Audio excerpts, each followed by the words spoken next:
Wonderful. All right. Well, good morning, everybody. I know some folks are still streaming in, but thank you for joining us on this Tuesday morning. My name is Rebecca Murphy. I'm with the Northern Virginia Regional Commission. I'm joined by Robert Fina of Fina Trails and a number of trail funding experts here today. So I'm just going to briefly talk about our Trail Care Academy really quickly before we dive in to our different trail topics, and also give some various housekeeping before we get going. There we go. So just really briefly, if you're unfamiliar with the Northern Virginia Regional Commission, we are a regional council of 13 local governments in the Northern Virginia suburbs of Washington, D.C. We represent one of the 21 planning districts that serve the Commonwealth of Virginia, and we span from Prince William County all the way up to Loudoun County. And it's nice to see some of our jurisdictions on this webinar today as well. As a note, NVRC is a political subdivision, or what we consider a government agency within the Commonwealth, and we aim to provide coordination and technical assistance to our localities and to the region on a number of various topics, ranging from environmental services to human services to trails and heritage resources. Really quickly about the Trail Care Academy program. This started this past spring, and this was developed with funding from the National Park Foundation to help Northern Virginia's parks and trail managers to better plan for and implement trail maintenance projects, promote more sustainable trail use, and foster a stronger culture of stewardship within their communities. So we've had a number of different webinars so far. Again, this is our third webinar since this past spring, focusing on things like invasive plant ID and removal, general trail management, and we've also had a number of in-person events this past summer as well. So before we dive in, I did just want to note a few different changes that we have had to our upcoming events this fall. So first, unfortunately, our second training in person had to be rescheduled from this past July. So that will be happening on September 12th. We plan to give most of those spots to those that had already registered for the first event, but we expect that there might be a few spots available. So please look out for an email if our registration does open back up on that date. We also had another training developed. So we'll have a third in-person training that will take place on Friday, October 17th, also 8:30 a.m. to 12:30 p.m. All these trainings cover similar topics. They are at different locations, so it does vary a little bit, but we are really excited to have Robert lead one more of those due to the success of the first one. And lastly, I did want to note, I had sent out an email about viewshed training and inventorying of the Potomac Heritage National Scenic Trail this coming September. Unfortunately, because of travel restrictions for the National Park Service, we did have to cancel this for the time being because we do need NPS staff who are based out west to be able to come. So we're hoping to be able to do this in future years, but unfortunately, this had to be put on pause. So if you have any additional questions about this, you can either visit potomachheritagenova.com, scan the QR code below, or feel free to email me as well. And then lastly, just some tiny little housekeeping details. First, as you've all noted, this is in a Zoom webinar format. So we'll ask that you put any questions into the Q&A box and any comments that you might have into the chat. This webinar is being recorded. It's going to be put on the Potomac Heritage Nova webpage following the event, as well as the recordings and all the presentation slides. And then lastly, following the webinar, you will be guided to take a very brief feedback survey, which we always appreciate if you can fill out, just to help us better understand how we can improve the event in the future. So with that, I'm going to stop sharing and pass it over to Robert really briefly before we get going. Thank you so much, Rebecca. Firstly, I would like to thank Rebecca and the Northern Virginia Regional Commission for putting this whole Trail Academy series together. It's been a lot of effort on their part, and it's been super interesting for me to be involved. Second issue is the in-person trainings, trail trainings that you just saw on the last slide. These are trail maintenance trainings. So we're talking about the hands-on nuts and bolts of maintaining trails. So we'll be out there doing work with hand tools. So if you're interested in that, it's a good opportunity to learn some trail maintenance basics. And then I want to thank our panelists, Kelly, Crystal, Elizabeth, and Cece. These are in professional funding people, and they're super busy schedules. So we're really lucky to have them on our panel today. And we all know in the trail maintenance world how hard it is to find the money to pay for the work that needs to get done. So I think this is a great opportunity for trail maintainers in our area to find some additional resources. So thank you so much, panelists, for attending. And now we'll get started. Perfect. So as we noted, we do have a number of speakers today. We are really pleased to be starting off with Virginia Department of Conservation and Recreation. Our first presenter from Virginia DCR will be Kelly Seaton. And we're super pleased to have Kelly present today. She's the grants coordinator for the Virginia DCR, where she administers the recreational trails, trail access, and American Battlefield Protection grant programs, and also assists with the Land and Water Conservation Fund and Virginia Land Conservation Foundation grants. So really a wealth of knowledge here. Previously, Kelly provided training and technical assistance on accessibility in outdoor recreation and built and maintained hiking trails. Outside of meeting with grant applicants or processing payments, she can usually be found running or hiking on nearby trails. So with that, Kelly, thank you for being here, and I'm going to let you take it away. All right, yeah, thanks, Rebecca. I'm happy to be here to talk specifically about the Recreational Trails Program. This program is funded by the Federal Highway Administration, but it is administered in Virginia by our Department of Conservation and Recreation, and Crystal and I both work within the Division of Planning and Recreation Resources. Hold on. Oh, all right. Sure, I had my screen switched around here. Make sure I could still switch them okay. So I'll first give kind of an overview of RTP, as we call it, and kind of some of the eligibilities, what we can fund, eligible applicants and everything, and then talk specifically about our applications and what we see in the applications, what makes a competitive application as well.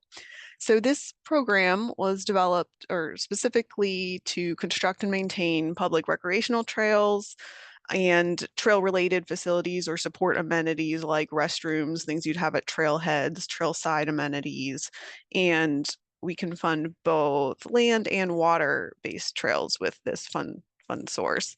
It is an 80-20 reimbursement to match program, so that ends up being you need 25% of the grant fund amount provided as match.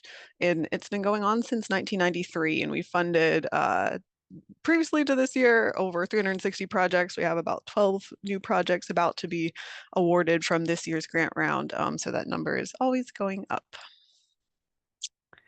Eligible applicants include government agencies, so local government, other state agencies can apply. Tribal governments and federal government agencies can also apply for this fund source. And then nonprofit organizations are also eligible. We require a letter of support and kind of an agreement with the local government entity in which the project is located, but the nonprofit organizations can directly apply and they can be the direct recipient of the funding.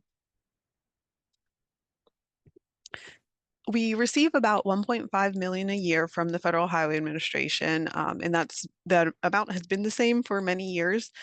And maybe unique to the RTP program is that we have to divide it into 3 different use categories, being the ones listed here. So that's diversified multi-use trail projects. So things that benefit, your kind of traditional hiking and biking trail. That's one category of use, and we have to give 40% of the funds to that use. 30% of the funds then go to a non-motorized single use, so that could be a hiking only trail or a mountain bike only trail.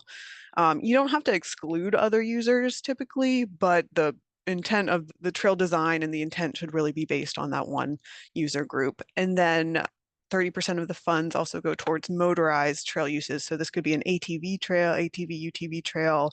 We've also been able to fund projects on water trails that benefit motorized or motorboat uses, so like launches for motorboats. We can use that motorized funding for that. Historically, that motorized category is less competitive than the other categories. We have always been able to use all the funding available, but often we don't have too many more applications than the funding we have available. So depending, each year the amount changes a little bit, just whether we have extra funding from projects that finish under budget or not. But generally the maximum award is $250,000 to $350,000. Except in that motorized category, we typically just say the maximum amount is the amount of funding we have available. And, in the event we only get one application, we would be willing to give all of the funding to that project. Of note that all the funds are paid as reimbursement, so you have to expend everything up front, but we can process multiple reimbursements as the grant goes along. So you don't need to be able to carry the full award amount of the award until the end, but you do need to be able to kind of hold those expenses enough for us to process the reimbursements, which can take maybe up to like 2 months to get the payment back between when you actually incurred the expense and when you're receiving the check back from DCR. And for the match, you can use a variety of things for the eligible match. That could be, just straight cash extra expenses on the project and you'll just get paid back 80% of your expenses, or force account labor, volunteer labor, donations with a demonstration of the value of that item, grant administration expenses, in project management expenses. But the key for all of those is that they have to otherwise be eligible expenses for the grant. So you would have to do any of these items have to be work that would be eligible for the program otherwise. So you couldn't necessarily use another grant to do some other project, fix your swimming pool that you have, and then use that as the match for this program. It would have to be part of your trail project that we're using as that match. All right, eligible projects. So this we just started in 2023. So in all odd years, so 23, this year 25, we anticipate in 27 that only projects for maintenance and amenity improvements to existing trails are eligible for funding in odd years. These projects are eligible every year, so you're, also would be can apply next year. But we do this only in odd years, these existing trail projects, because these projects historically did not compete very well against new trail construction. It's kind of hard to compete with the impact of a brand new trail, all these new people who never could access the trail before in their area. So we found the best way to do that was just to separate it out. And it's been going really well. We've been getting some great applications and we're able to fund projects that we, likely would not have been able to fund if we kind of kept with all projects eligible every year. So the things on the screen, really most things that you could consider maintenance, restoration, rehabilitation of trails, and then trail supporting amenities, trailhead facilities, restrooms for the trail, recreational things along the trail, signage, benches, anything like that, and even campsites along the trail if it is kind of an established trail side campsite as opposed to a campground. And somewhat newer, currently there's a waiver that allows us to purchase trail maintenance equipment that does require long-term reporting, past the grant closeout. But that's a kind of newer allowance now that there's currently a waiver to domestic sourcing requirements that allows us to do that. And then the last two items, acquiring easements or properties in a trail corridor, or assessing trail conditions for either accessibility improvement needs or maintenance. Those things are both eligible expenses under the program. Currently in Virginia, we require that the grant end up with kind of a built constructed element. So those items can be part of a project, but you would have to have a built, constructed, maintained element as well, in addition to doing either acquisition or an assessment. And so all these things plus new trail construction are eligible next year, even years. And it's just that the new trail construction is what we have as ineligible for the odd years. And costs, this program is also pretty flexible on eligible costs. Really, most costs that you would incur to complete an eligible project are eligible. So this can be the engineering and preliminary work, like the design. So you can apply to this program when you don't have to already have your design completely set. You can kind of have more of a conceptual design when you apply, and you can use the grant funding to cover some of the costs for that design work and the engineering that's required. Because it is federally funded, you do have to go through the NEPA, National Environmental Policy Act, an environmental review in compliance with that, in which federal highways will then review and sign off on. So that may include having a public comment period, but all those costs are eligible under the grant and can be included in the budget when you apply. Grant administration costs, like I already mentioned, and also project management costs to complete the project. Force account labor, so the applicants, work, whether that's in the field to construct or maintain, do the work, or those more like back of house administrative type things. And hiring contractors and purchasing materials, all eligible costs that can be put on the grant. And amenities, so anything like interpretive signage, benches, all those support amenities, precast restroom buildings, those things are all eligible for the grant program as well. So to evaluate applications, we kind of have had a pretty standard process the last few years. We've been able to hold a yearly grant round. It is subject to our funding notice from the Federal Highway Administration. So if there's ever a delay in us announcing when a grant round is opening, it's usually because we're waiting on receiving that notice. So currently, we have not received the notice for the 2026 funding, so we don't have a set date for next year's grant round, but we hope to hold it on the same timeline that we have in recent years, which is to open the grant round in March.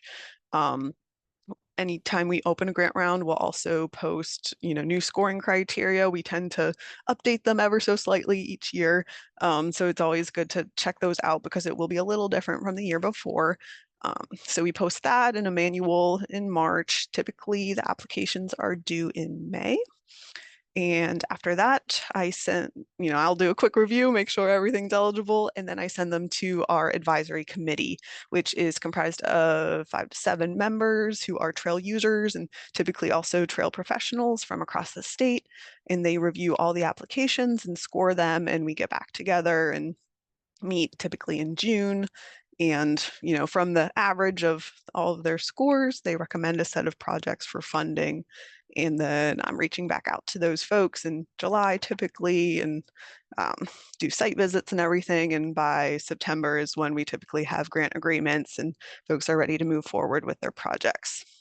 With this program, if anyone is unfortunately not selected for funding, then I do meet with those folks or offer the opportunity to meet with them, and I'll walk through the scoring, how our committee scored every question. I can let you know areas for improvement and everything like that. And we've also had a lot of success through that process in which applicants come back the next year and are able to be funded. All right, some kind of common errors we see in applications. I'll go through some of those things. I just wanted to start by saying that really pretty much every application we receive for this program, like the project is a very good, very needed project, and we would love to fund it. But the big difference, because the program is pretty competitive, difference between those that are funded and those aren't is whether, we're able to follow all the instructions, include everything we need, and whether the application seems to demonstrate an understanding of the requirements of the grant program. So this, like I said, this program is competitive. I would say over the last 5 years, we've averaged funding 30% of the applications that we receive. So it really does have to be like a high quality application to be funded and to stand out. The biggest errors we see are probably missing attachments. That's definitely a big one. We have within each section of our application, we list like a few attachments to include. And a lot of them, you might lose a point if you don't include them, but then it also means our committee can't fully understand the project if they can't see it on the map, or if they don't have photos.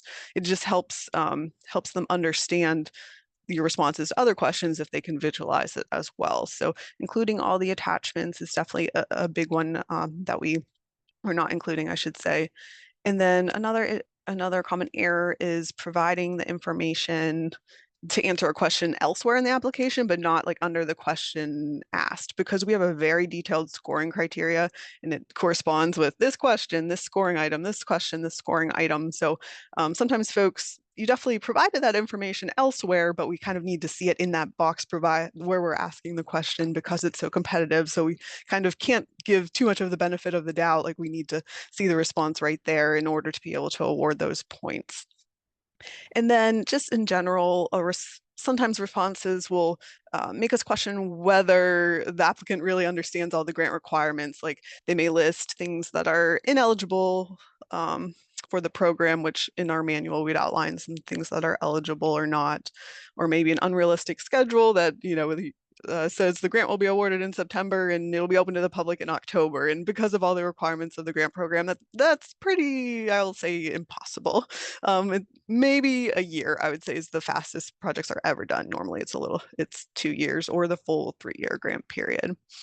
And then, like I said previously, a NEPA level environmental review is absolutely required, even if it is just a maintenance project. So that's a common error we see where folks will say, oh, no environmental work is required.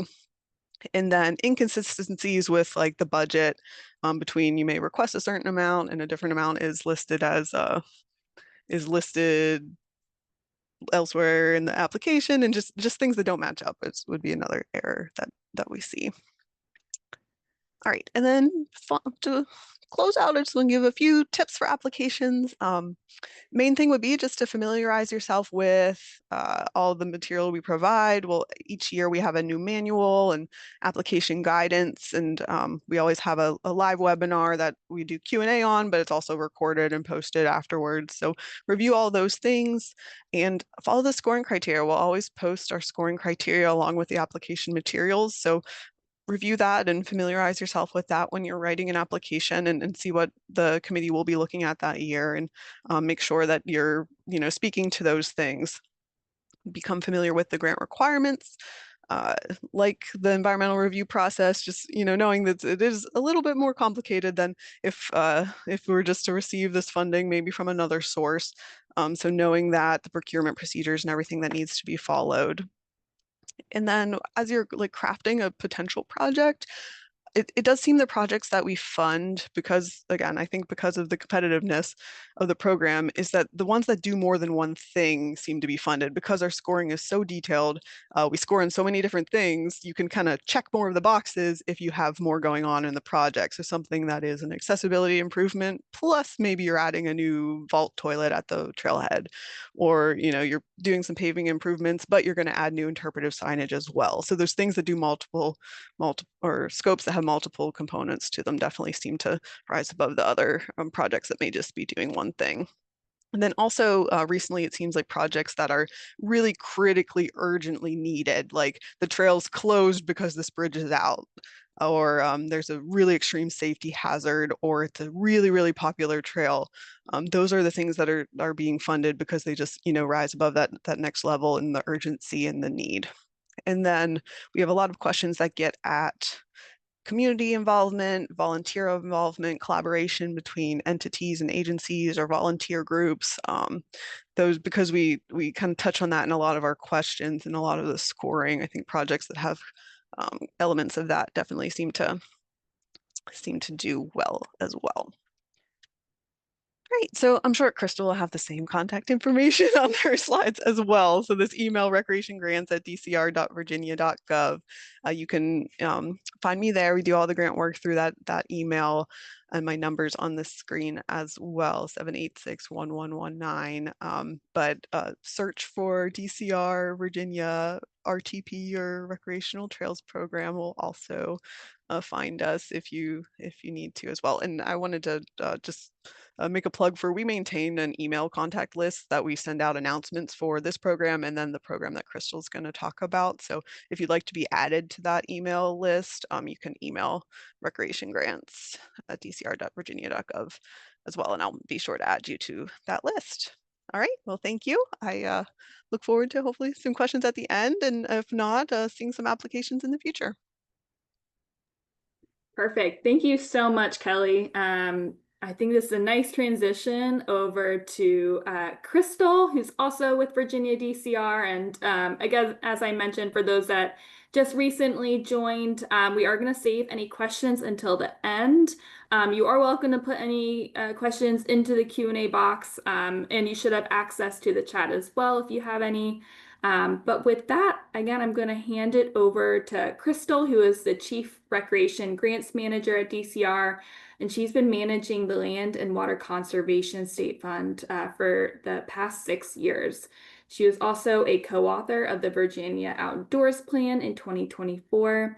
And Crystal enjoys hiking and kayaking with her family, especially as she explores all Virginia's state parks. So with that, Crystal, thank you so much for being here as well, and I'm going to let you take it away. Well, thank you everybody for being here and for this opportunity. I have a lot of slides, but I'm going to try to breeze through them, and you can review the PDF afterwards. So we do have an open grant round currently. I'll hit that just up front. It opened June 2nd and it closes August 28th. So there is still 1 month available to apply. So if that interests you, and if you're in Virginia, do know that now. So the background on the Land and Water Conservation Fund, or LWCF, I'll be calling it, started in 1965, and it's administered by the Department of Interior, DOI, through the National Park Service, NPS. This specific program is a federal, state, and local partnership with a state assistance program. So you often see it called the State and Local Assistance Program. This does provide a 50% matching fund reimbursement. This is for acquisition and/or development projects for public outdoor recreation areas and facilities. The entire park property must be protected. The boundary, everything within it must be protected in perpetuity with guaranteed public outdoor recreation access, which is great. This provides forever meaningful resources for your community, visitors, and future generations to come. For any state to participate in LWCF, they must have a statewide comprehensive outdoor recreation plan, or SCORP. Our SCORP is the Virginia Outdoors Plan, VOP. We do have a link there, and I'll mention it a couple more times, but it's a fantastic online, for the first time ever, web platform base.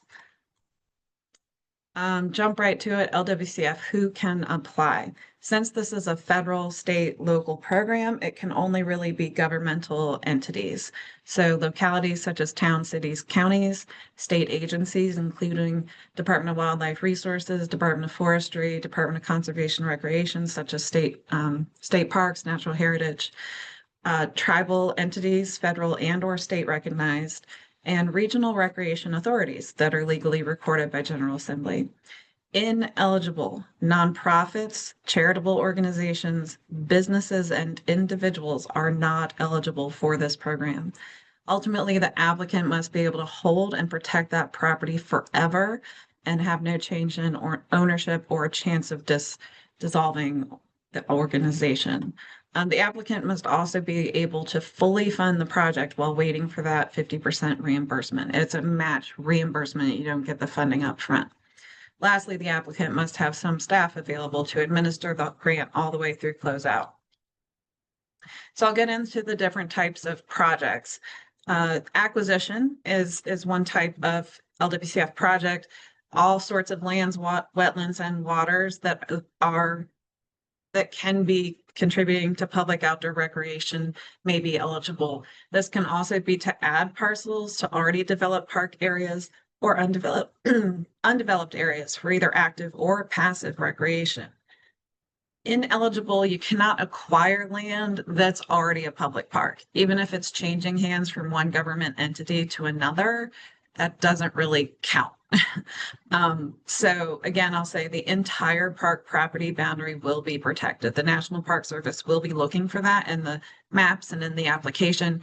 If there is a reason to, define just a specific boundary, there will have to be a discussion why, and we could talk about it.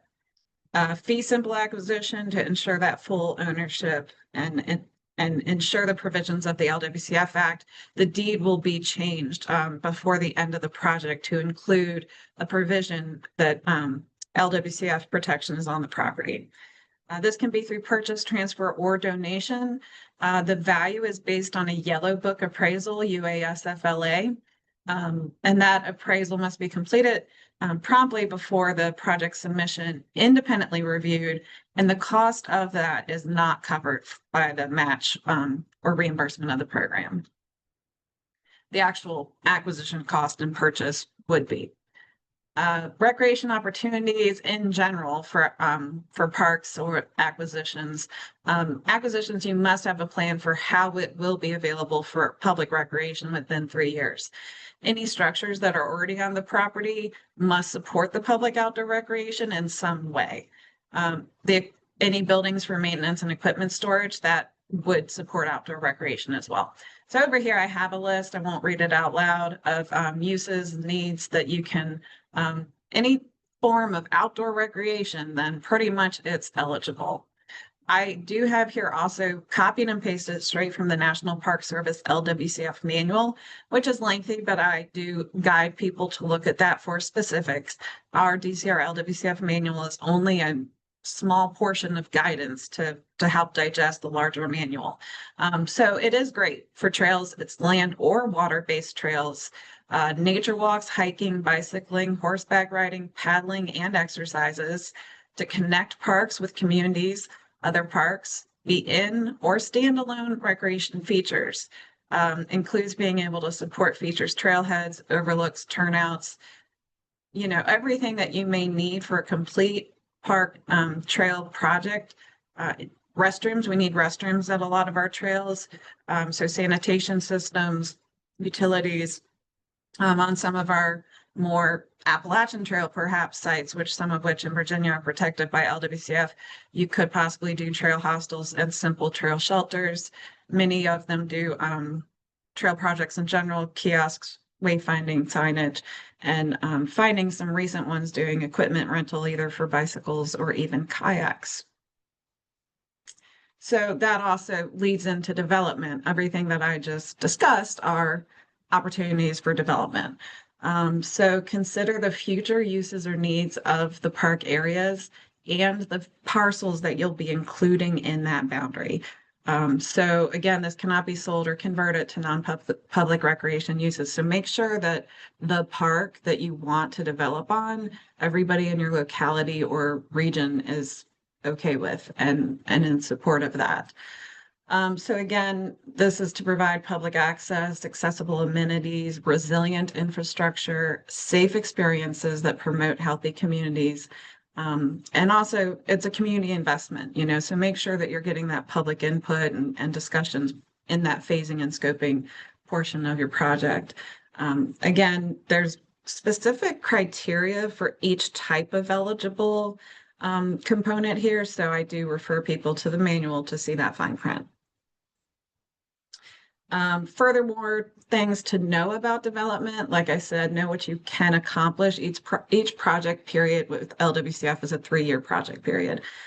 So think about what you can accomplish. Don't bite off more than you can chew.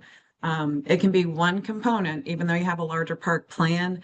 I want to do 6 different things on this large park. Okay, just focus on a parking area and a playground, not all those, other things. Or in this case, don't focus on the playground right now. That's too expensive. But right now you can afford to do trails, on the perimeter. And that's a great idea. Make sure your budget is really up to date and aligns. We want to be careful with that requested amount, that it makes sense and it will be enough for your project as well. Everything must be Build America, Buy America compliant. And at this time, it is pretty much all construction materials. So you must have that certification documentation. Always follow procurement requirements. And your project basically for development needs to be construction ready. So you need to hit construction within 1 year of project award. Sorry about that. So make sure that your timeline, you'll also be required to provide a timeline. There's permitting requirements and procurement timelines. So make sure that you have a good idea about that. As I'm saying that, basically ask yourself, is my park plan ready enough for application and award? Was there government and local community support? Do you have a very clear plan of what to accomplish, where, how, when? And are you able to complete the state and federal environmental and historical reviews? I'll talk about that later on.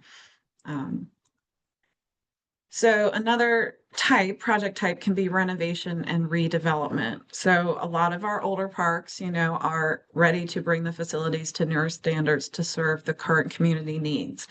A lot of our facilities need to be brought up to accessibility standards and need to be brought to resilience standards, perhaps for flood resilience or such matters. Some have reached just straight up obsolescence, so they're deteriorated and no longer useful beyond, and they're impaired. So adaptation, you can quote straight from our Virginia Outdoors Plan that Virginia needs adaptation of new or existing outdoor facilities for barrier-free experiences. And you are welcome to make that case in your application for LWCF. Side note at the bottom, it's not allowed for rehabilitation if there's been inadequate maintenance, but usually that's not the case. So just make sure you have a future maintenance plan moving forward. Another type of renovation and redevelopment that's discussed in the Virginia Outdoors Plan is related to ecological and environmental resilience. So floodplain resiliency is a huge topic now, unfortunately, given a lot of recent, flooding events in our regions. So relocation of facilities or design of resilient infrastructure is something that more people are talking to me about. And then removing invasive species, you can do landscape restoration, native planting. And then on our shorelines and riverbanks, you can also do restoration and stabilization. However, ineligible, and you do have to match the cost of that stabilization or restoration with the cost of recreation amenities that will also be provided on that park. There's always a little caveat there.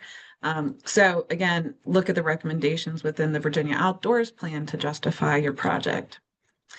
Then you can do combination, where there's acquisition plus development, and that's a special circumstance that we could discuss, but we've had that too. Point is, ineligible project types and costs. Review our manual on our website. We do spell out a lot of this, but indoor facilities pretty much are ineligible, like building them, because LWCF is strictly for public outdoor recreation areas. So indoor facilities, even for recreation centers, dining, restaurants, lodges, and hotels are not eligible. There can be the case made for like simple cabins and simple lodges perhaps, but that would be a special case. Facilities for professional sports, not allowed. Acquisitions of an area that is strictly for a historic site and structure is not allowed. This is not a historic preservation program. Regular operation and maintenance of the park area, condemnation of any buildings. Also, eminent domain is not ideal at all. We don't go there. Indirect cost, incidental cost, equipment purchases right now, LWCF does not have a waiver for that. And then interest, expenses, taxes, contingency reserves, and then, as I said, appraisals, the cost of that are not covered. A message about conversions. As I said at the end of, but before the end of a project, the deed of that parcel boundary parkland will have to include a paragraph about this at the top. Cannot be converted without a conversion happening. So if somebody were to come take or want to buy or want to build something that crosses into that park boundary, long story short, it would be a long process with the state and the NPS, and there would have to be replacement property and a full NEPA, and it's just totally frowned upon. It's just really difficult. So even if the locality wanted to come in on it. So think now at time of application about the future when you're designing what the park boundary is. So funding information, as Kelly said as well, we plan our grant rounds based upon when the funding is apportioned. So National Park Service apportions it to the state, and then the state holds a grant round for the localities and other eligible entities. So the funding that we did this year was a minimum. We lowered it even more this year for this grant round so that the minimum federal request is $125,000. So since it's 50-50, the total project cost would be $250,000. The maximum grant award request this year is $2 million for a total of $4 million. Again, match reimbursement federal grant program, 50%. Proof of payment is needed before the 50% is passed through back to the applicant. You cannot use any other federal funding for match other than the Recreational Trails Program, Community Development Block Grants, excuse me, and some others special circumstances would have to be discussed. It typically takes a minimum of 6 months from the time of DCR receiving the application to NPS award. It could take even longer. So us closing the August 28th grant round, we're expecting probably April 2026 award if everything goes as planned. There's a lot here. What to be aware of up front. Is there clear ownership? Even if you're acquiring something, do that deed and title research to make sure nothing's going to come up down the road. Confirm that boundary as best as you can. And then when you're doing an acquisition, verify that that seller is owner, willing to sell and willing to plan for the timeline, because they may be willing to sell, but they're going to have to know that, by the way, we're not going to know in this circumstance until April, that we're awarded and can do it. And some, owners of property don't want to wait that long. So just know that. Surveys may be needed. Frequently, we've been, directed by our SHPO, Department of Historic Resources, for historical, cultural, or archaeological surveys. Also, the National Park Service is responsible for doing tribal consultation, and tribal may require or request surveys. Field studies on occasion, Fish and Wildlife Service or Department of Wildlife Resources for rare, threatened, endangered species may come up. And then floodplain analyses, depends on the project and depends on the agency review. If the project has really complex components, if it's heavily designed and lots of construction materials and through a river and back again, it could take a while, and a lot of expense with design, and it's not impossible. We've done some really amazing, innovative projects, but make sure you have a plan and that you're ready enough to apply. We're here to help, but we're not here to coordinate all of that agency information and that kind of thing. So we receive the data and we're the liaison to the National Park Service. Again, do not begin acquisition or construction until all that compliance is done and NPS has given us the word and the award for you to start. This is just a visual that environmental and cultural review. This is the National Environmental Protection Act pathway. We do receive all those federal agency letters and permits to have NPS review that and make the formal NEPA finding. And typically the projects that we have are categorical exclusions. We have had one go environmental assessment in my time, but it became a FONSI. So this is what they need before they award a project is a NEPA finding. So to do that, to get through the process, be consistent with your map, area of potential effect, current land conditions, and be consistent with your project description. So depth of disturbance, scope of the LWCF proposed work. And when you're sending that information to the different agencies, do include that it is for the federal LWCF grant funding, potential funding, because that way they know that it's for a federal NEPA review level. So section 106, it's called, is also the historical and cultural resource review. So if you're an applicant, send your project through to the Department of Historic Resources now. We need that letter as soon as possible because then the National Park Service can do their tribal consultation portion of the requirements. So also the DHR could request a survey. So the sooner we know if a survey is needed, the sooner it can be done. So projects will not be approved with all of that section 106 resolved.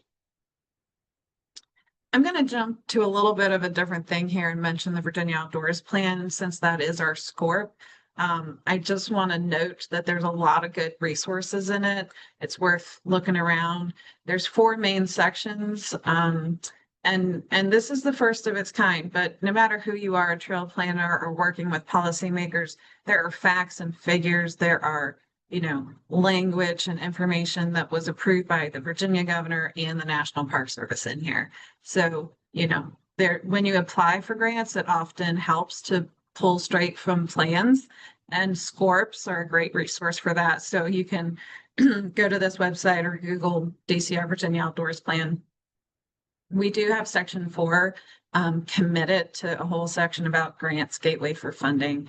And it's probably, I would hope it's not just, geared towards Virginia. We have a lot of best practices and then information about linking to those NEPA agency coordination areas. So do take a look at that. We would love to, hear what you think about this section and just wanted to let you know that was there.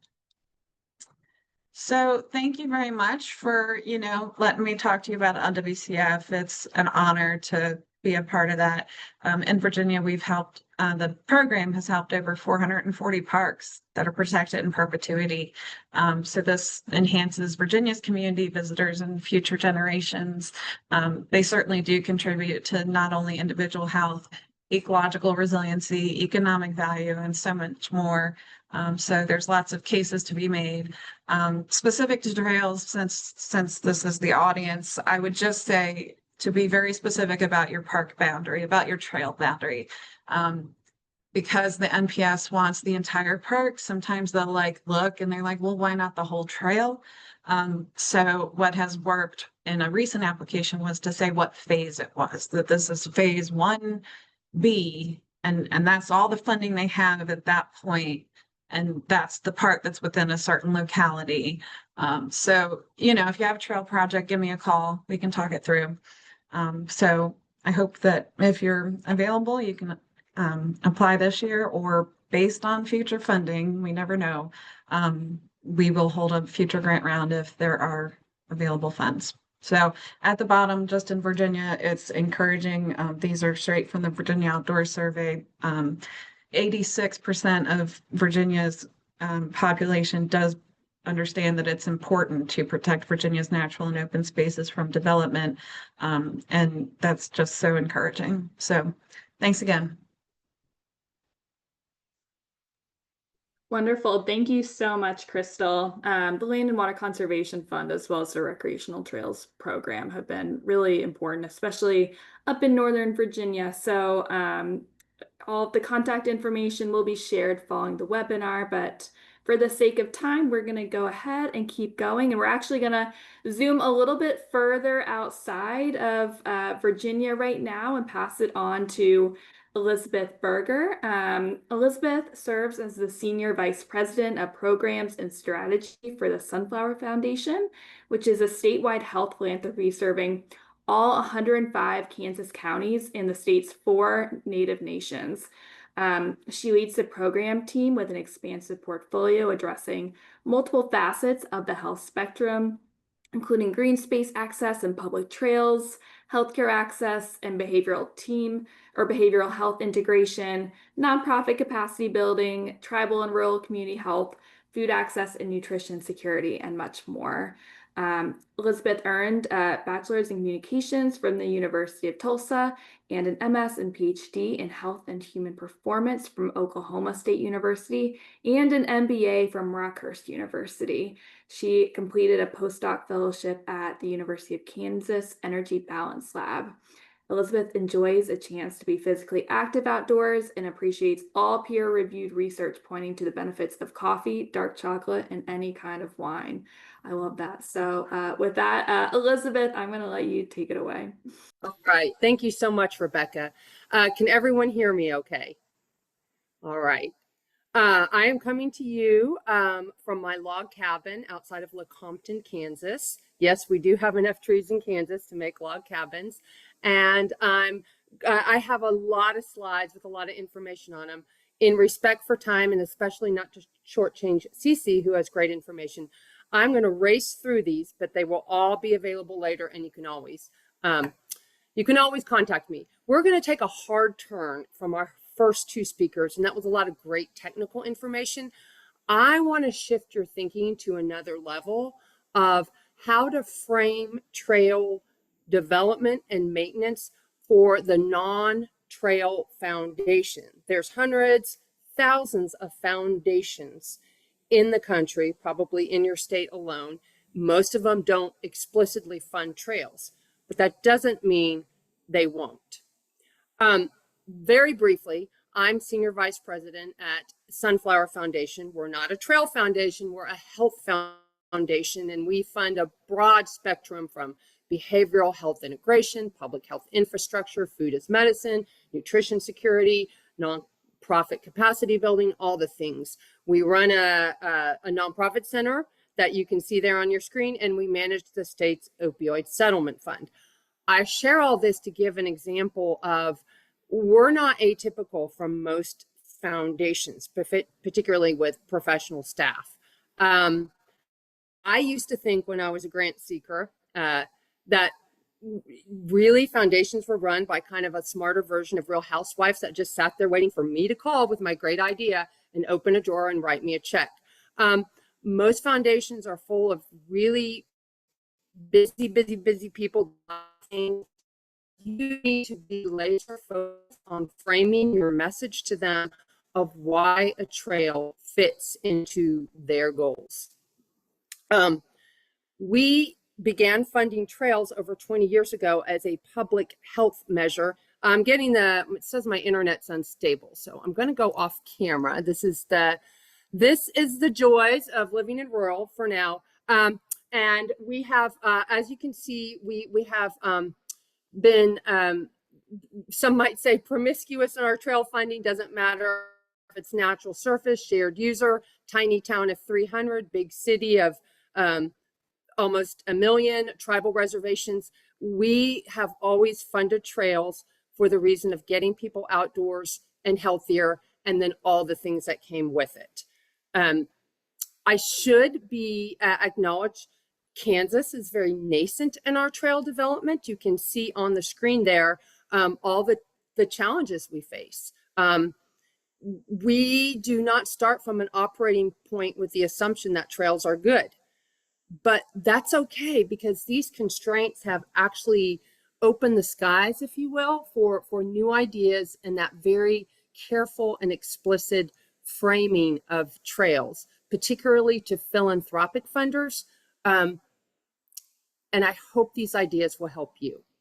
Okay, I've got 10 of them. I'm going to go through them fast. Okay, we all know the benefit of trails, but not everyone does, and they don't know they are backed by research and science.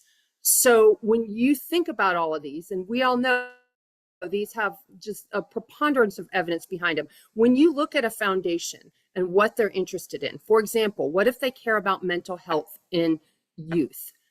You can use your trail as an example of, cite the evidence of the nature-based, nature-derived health benefits, the reduction in stress, what being outdoors does for kids. Help them see how the trail, based on these evidence-based benefits, can help them reach their foundation's core mission. Second thought, understand that many people do think a trail is just a trail. You have to help them see why that isn't. And I've thought a lot about this, and I think part of the problem is trails are just too darn tangible. It's literally a strip of concrete or dirt or limestone screenings. Because of this, a lot of funders, they see them as too downstream. And what do I mean by that? I'll show you a visual in just a minute, but know that most funders like to think about funding upstream. That is the point of philanthropy. Funding downstream is seen as charity. Both are really important work, but funders like to think of themselves as a level up upstream, getting at the root problem. And this is a visual that's very popular, particularly in health funding communities. So your job is to think about, where do those trails fit in? I would make the case that they're right up there under community conditions and community impact with the upstream. So your job in your application, or as you speak a non-trail funder, is to help them see that as well. It goes beyond the individual user on the trail and what that trail does for the community. Again, it's more than physical infrastructure. It's a tool that plays a role to address those upstream community conditions that can lead to downstream problems such as chronic disease, poor mental health, extractive economies, etc. This is related to this. You really want to show how that intrinsic value goes beyond its physical form. So I'm going to read this for you. Trails have the potential to be a vehicle or a catalyst to advance a movement to reach a larger goal. Demonstrate your project is a trail with intention. Remember, funders want to think about funding the big problems of the world, alleviating poverty and hunger, eradicating racism. You have to think about where and how your trail might play a role in that. It's not going to do it all, but it can play an important role. Here's an example. Here's a high school walking trail we funded several years ago. Here's a picture of all the kids, very excited because they did the fundraising for the match. They helped with all parts of the planning. It was so much more than a strip of concrete. So how I would say this, it's not we're building a trail. The message you want to give is we're changing the world by building and maintaining this trail. Know that philanthropy requires a different set of tools. And there's a gratuitous photo for you trail people out there of our beloved brush hogs. Your application to a foundation, although you need to include all the, the costs and show what you're doing technically. Oops, I'm running short on time. I'll start talking faster. It's less about Pulaski's, more about partnership, people, and possibilities. Less about bench cutting, more about cross-cutting collaboration. It's less of a single focus. We're going to maintain this trail, and more big picture. What does this trail represent? And just keep in mind that not all, but many philanthropies are really focused on righting sort of the injustices of the world. So they're going to be more concerned about underserved populations. They are, I'm very blunt here, they're probably less interested in who's already using the trail and more interested in who's not using the trail and why, and how your trail can serve those populations. Realize that most of the non-trail philanthropy world, much like much of the world, they don't really understand the cycle and the care and feeding of trails. It's your job to very gently and respectfully help them understand that trails just don't appear by magic. There's not this huge governmental staff at every level that's building and maintaining these trails. They don't realize what we all on this call know, that the volunteer sweat equity is this powerful if fragile process that keeps our trail systems alive. So that's incumbent upon you when you put in that application or have that conversation to help them realize that. And most funders really love the volunteer piece. Real quickly, philanthropy is different than government, good or bad ways. If you've done any online dating, philanthropy is more like eHarmony, where you do, tons of getting to know you, and it's a very careful process, and there could be months of emailing back and forth and that type of thing. It's less about you got money, I need money, you check all the boxes, let's go. Philanthropy tends to be, not every single foundation, but they do tend to be more relationship based than strictly transactional. The best time to get to know a foundation is before you need the money, and never discount what we like to call knowledge capital. There is a lot to be had from foundations beyond writing the check. Briefly, let's address the elephant in the room, which is we're having a moment right now in America. Whatever political side you stand on, we'll just say these are unprecedented times. So the question might be, right now, we fund trails? Why? Which I would make the case that they are fundamental to the human health and spirit. And you can remind funders of that. You can also remind them that if we really care about bringing people together on common ground of all backgrounds and belief, what better tool do we have than a public access trail? You can also stress, as I've said before, the volunteer aspect of trails. We all know that volunteerism is connected to reduced stress, unless you're doing 99% of the work like some of us, and that feeling of purpose and social cohesion, all of these very important factors in the world right now. And these next slides are full of just a whole bunch of practical tips. I'm not going to go through any of them because they're going to be available to you later. They're really just about building that relationship, about reaching out. Again, I want to stress that funders tend to be very passionate, hardworking, motivated people just like you.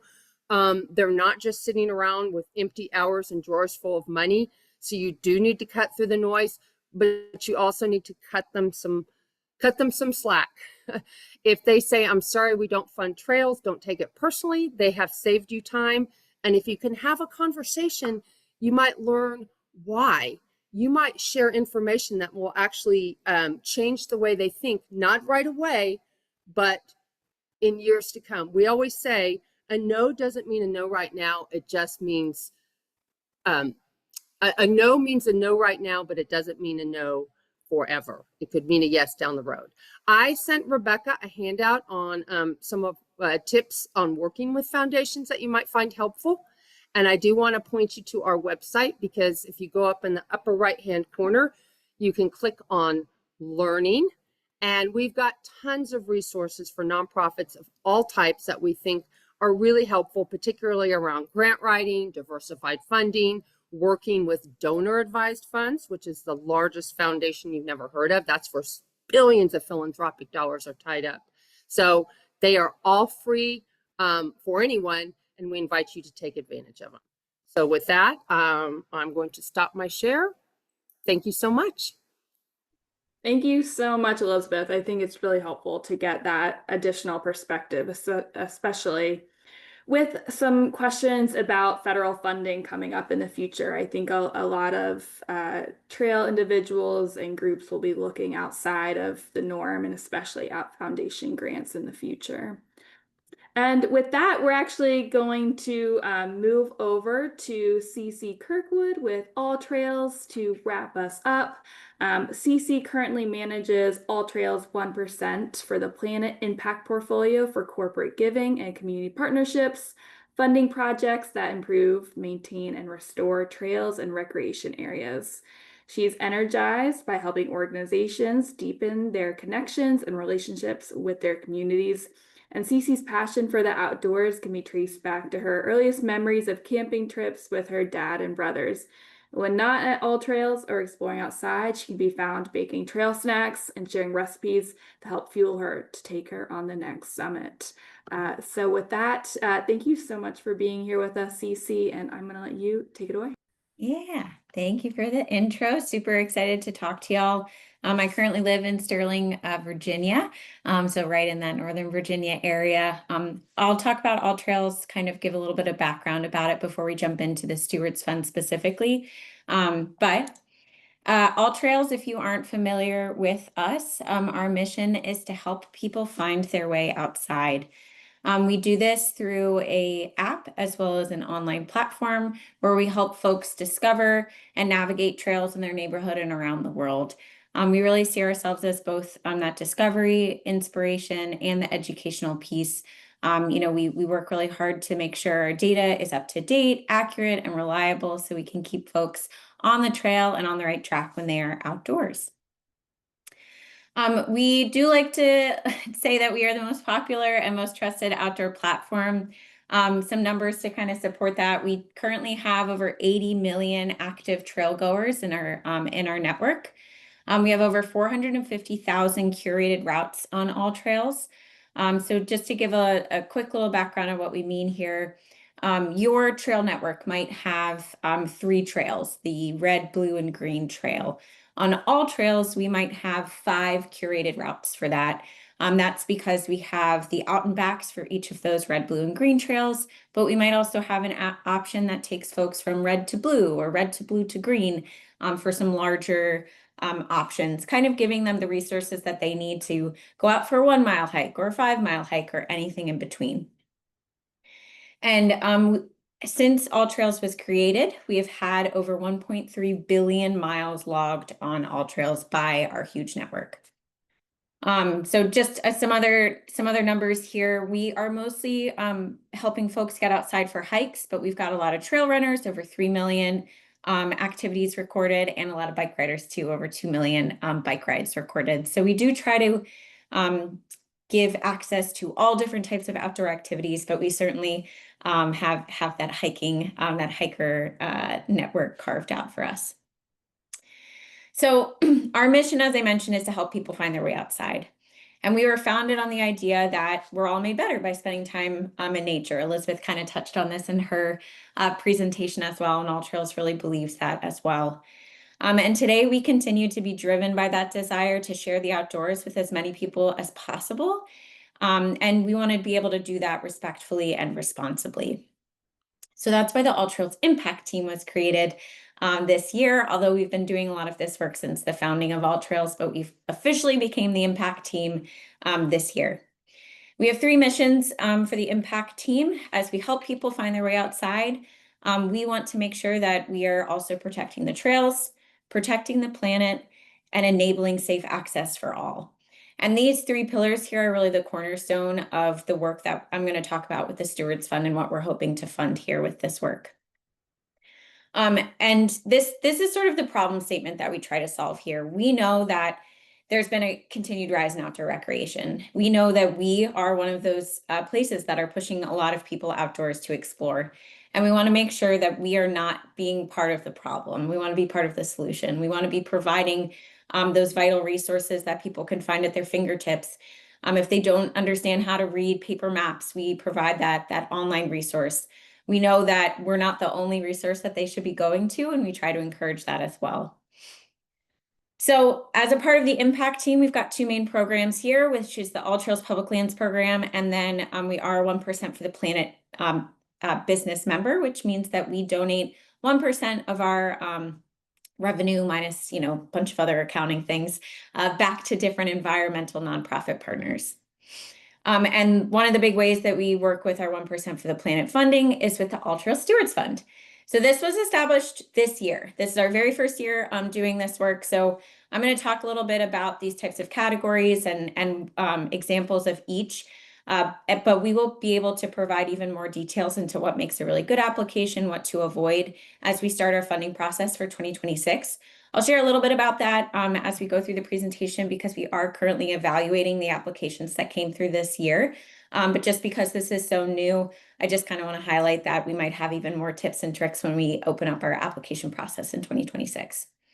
So the Stewards Fund was established in 2025 to give money to projects that improve, maintain, rebuild, and restore our outdoor spaces through this open application process. Like I mentioned, All Trails has been giving back to trails since its founding many years ago, but we've sort of been finding the areas ourselves.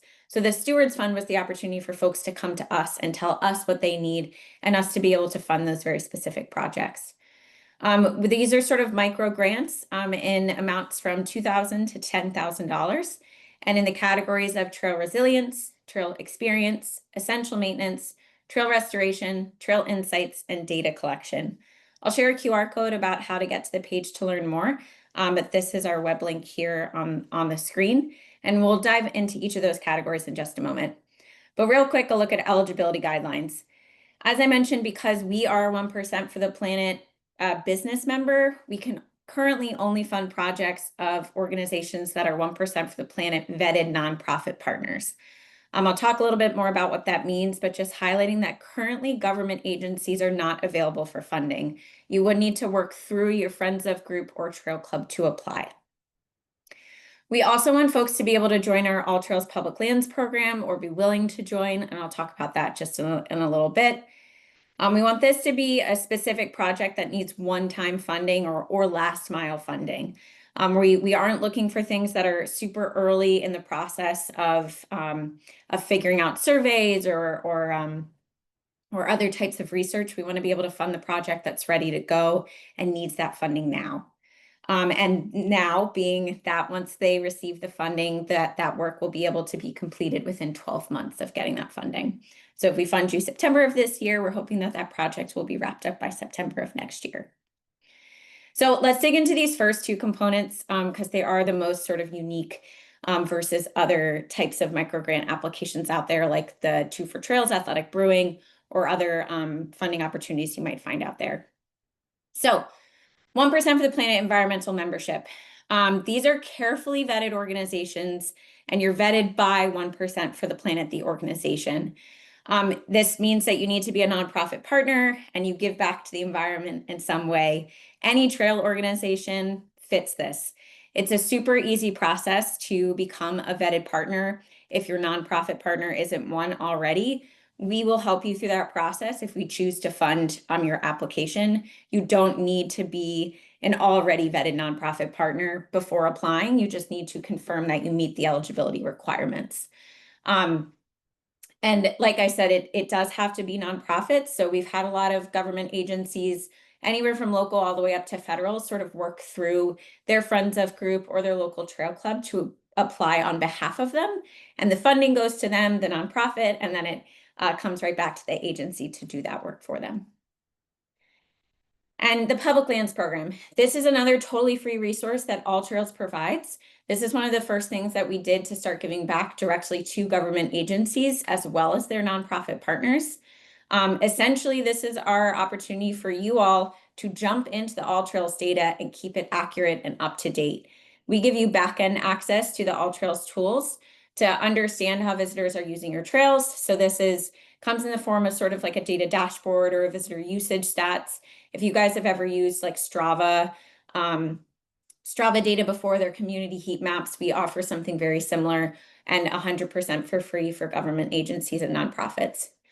You also get to manage the trail information. So let's say maybe there was something wrong with a trail in your area.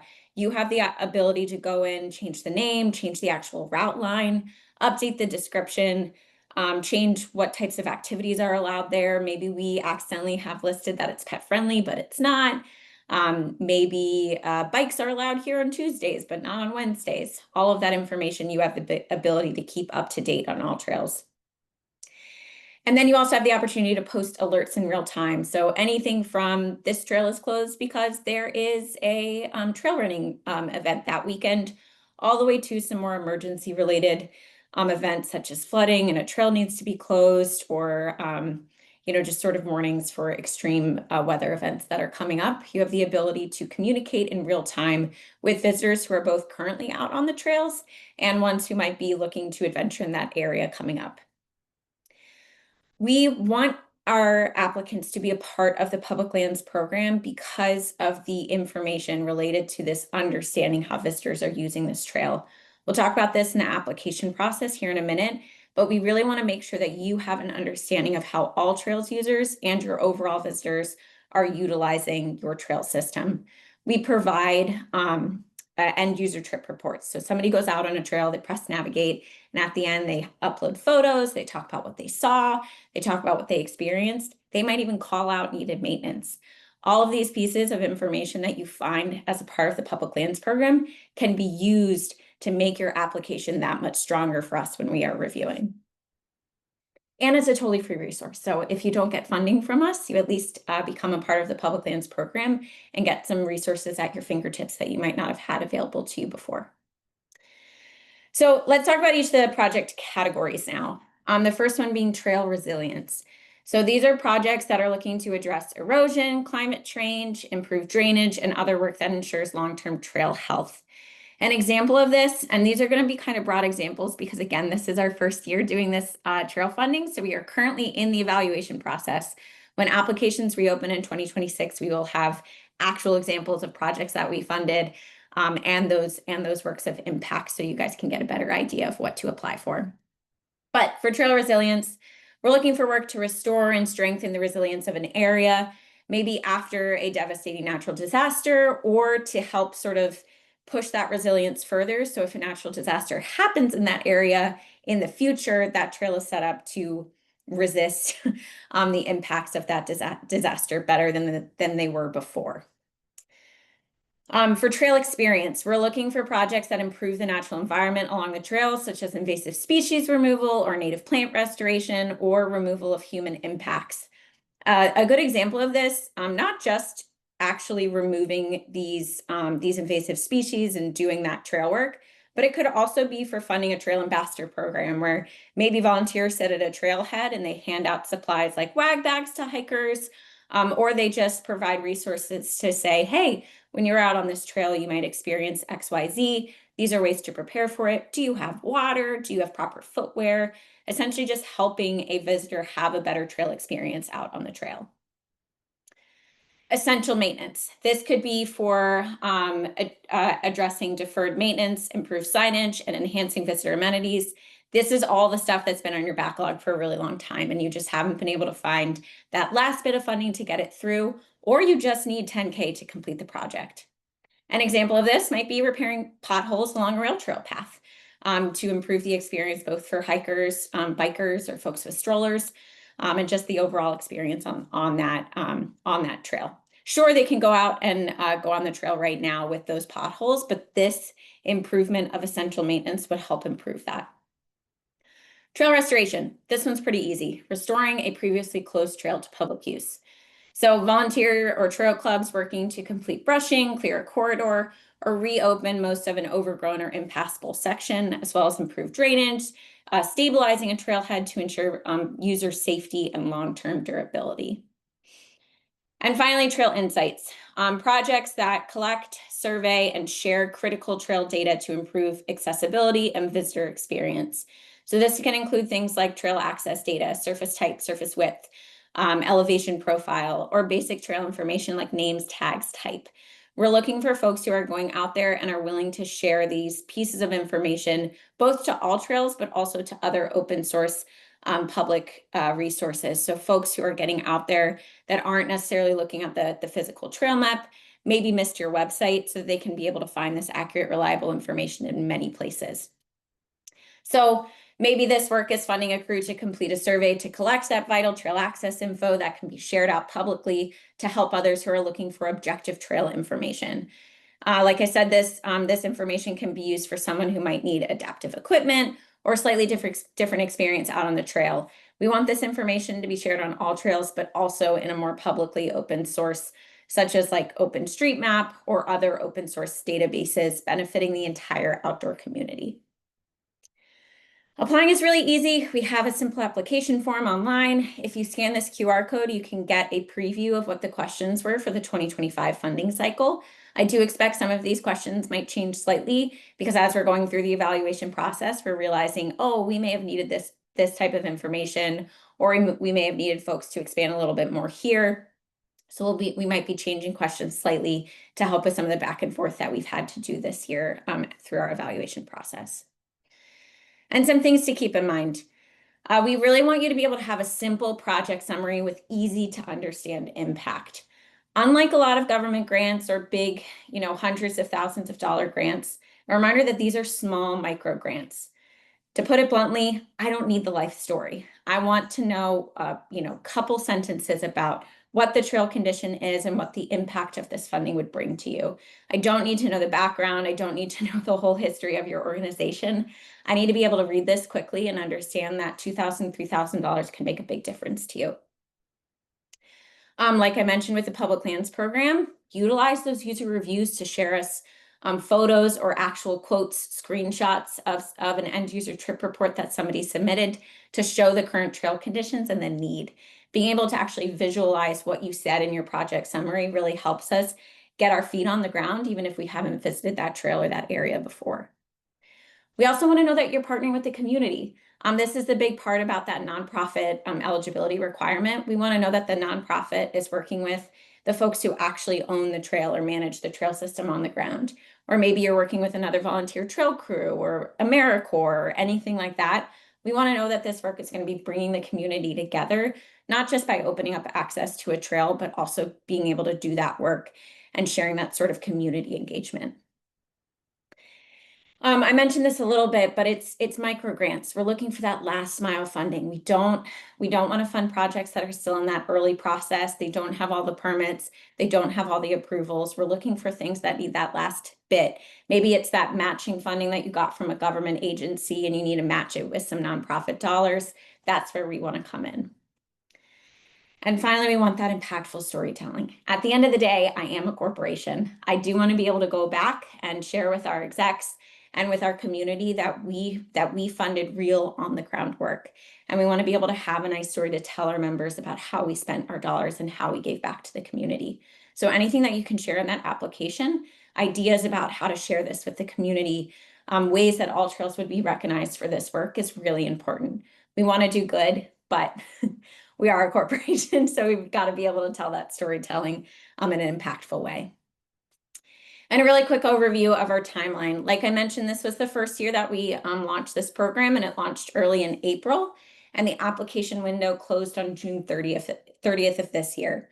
We're currently in that evaluation period, and we're hoping to announce awardees by September and releasing funds in October.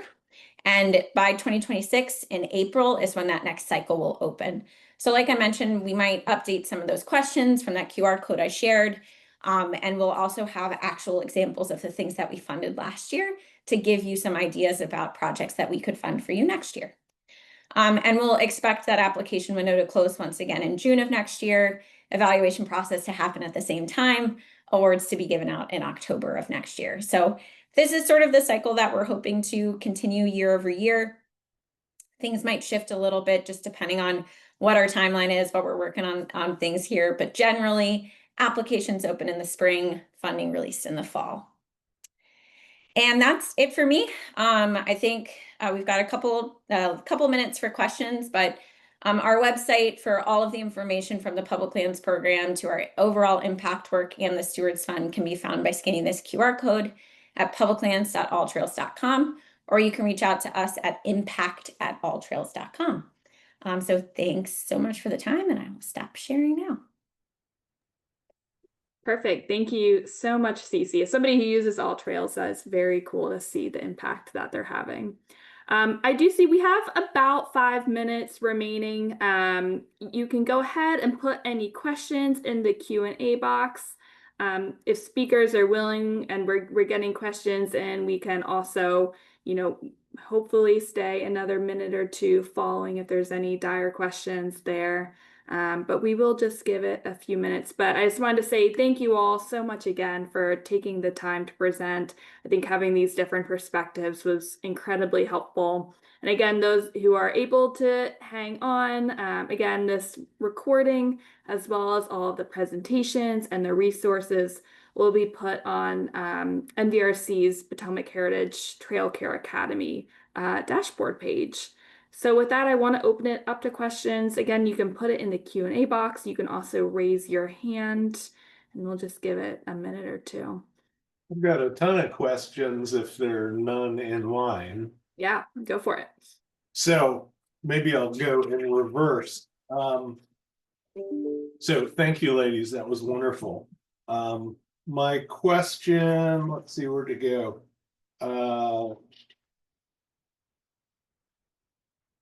For CC, the Public Lands Program, access to the trail data and real-time connection with the app.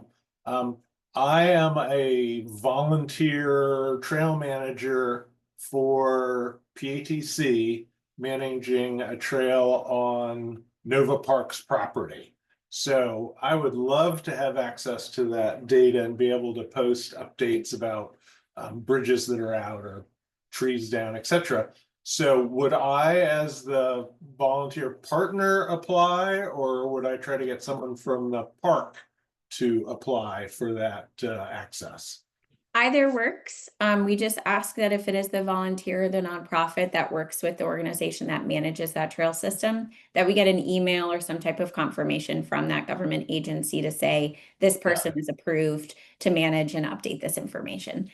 There wouldn't be any contract or anything like that. We just sort of want that light, like, yes, this is good to give the access out. And we can always give access both to you and the government agency. So at any time they can log in if they want to, but for the most part, they know that the editing would be up to you to do. Got it. So Rebecca, cut me off if you have other questions. The Trail Resilience Fund, could that be preventative action rather than just responding to a disaster? Yes. For the most part this year, we've seen reactive work apply, but we would welcome proactive as well. Right, next question's for Crystal. So Land and Water Fund is administered by the NPS. Are NPS lands eligible for getting a maintenance grant? No, the no federal group is eligible for the state and local assistance program. Got it. Yeah, so the feds have to manage and maintain their own properties, I suppose. We wish they would or could. Yeah. All right. For Kelly,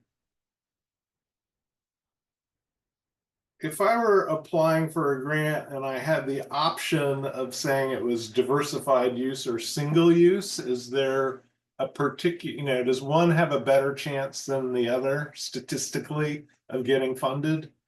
No, well, actually, probably statistically, the single use would have a little. I feel like most of our applications are diverse use projects. Typically most of the trails allow bikes and hikers or trail runners. But I do say so.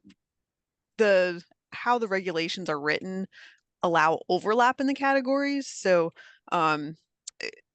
if something kind of could be non-motorized, it's non-motorized, but it's diversified, like we have some flexibility. So in practice, we typically just fund down all of those projects that meet those two things in order. So it almost doesn't matter, you know, if you have the project anyway, it almost doesn't matter which box you check when you submit to us, because we'll put it where it fits best and where it would do best. But when you're just planning a project, I mean, perhaps the non-motorized single use is a little less competitive. But yeah, again, because we typically fund just down in order in those two categories combined, it likely doesn't matter. And I saw somewhere that it was an 80-20 match, and then I saw somewhere else 25% match. Yeah, so it's What the am I same missing? thing. I'm trying, I'm in a perpetual quest to figure out how to explain this in like a concise way that makes sense. So the 80-20 is of the total project cost. So it costs you $100,000 to do the whole project.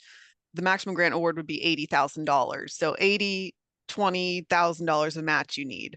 But that 20,000 is 25% of the 80,000. So I'm kind of in a transition where I think I want to get to only telling people you need a 25% match. So for now, I'm kind of saying both.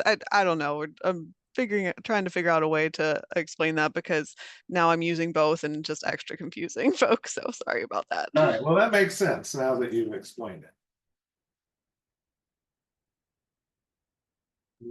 I think I have Rebecca, one. other questions? Yeah, I think before we have to hop off here, noting the time, I did just want to ask Elizabeth, and maybe this is like a resource to share on our page after. You noted some of those components, the relationship building. Do you have any good examples that you would be able to point somebody to of either a completed trail project that you helped fund, something of that nature that you could point to where you're saying they did X, Y, Z correctly? This is why we funded them. This is a great example for you to follow. I could point to 200 of them in our portfolio, but that's because we do specifically do trail funding. Probably more importantly, I could point to a few foundations in Kansas that don't typically fund trails. And in thinking about how that came about, that a community or a nonprofit was able to get funding from them, is they followed a few of the rules. They knew that at the time, Sunflower, we weren't funding trails that specific year or whatever. So they came to us not for money, but as a thought partner for that beyond the grant check assistance at many foundations, and said, do you have ideas? Can you make connections? And I shared with them a lot of the information I shared today. And this was a trail in Western Kansas. Now, to Virginia, it would probably seem like not much. It was a half-mile trail in the middle of a field, but they did a lot with planting trees and art. And their impetus for the trail was about mental health. This was a county with one of the highest suicide rates in the state. And there were no public places to walk in the whole county. So they framed it to a foundation that really cared about mental health as, yes, this is a trail. Yes, people can get exercise, but more than anything, we want this trail available to the youth in our community so they have some place to go. And in fact, what even made the application stronger is that they incorporated the youth into the development of the trail and to the letters of support and why they wanted it and what kind of art they wanted on the trail and that type of thing. So that's probably one good example I can give of how a trail came out of a foundation that normally only funds traditional mental health coverage. Yeah, that's great. And I think you can think of it on the inverse for certain areas of the state where you're seeing so many trails, being able to still have something like that hook and that impetus that goes outside of just like the natural recreational element to it. So thank you so much. I have everybody's emails. I'll be sure to share them out since I don't see any additional questions right now. I have a feeling people are going to want to dig a lot further into all the information that was shared. And as I saw in the Q&A box, I feel like people tend to have very particular questions about a specific trail that they either manage or own. So please feel free to reach out to any of the speakers. Before we hop off, any final words, Robert? Well, I want to thank all of the participants, the panelists, for their excellent information. This was exactly what I was hoping for, sort of concise overview of how applicants can frame their applications to make them look good to get funded. So I appreciate your time. I know you're all busy people, and this was amazing that you guys joined us this morning for this. And for everyone that listened, I hope that you got good information and that you're going to go out there and start applying for grants and improve the local trails that I hike on. So thank you all so much. Thank you. Thank you.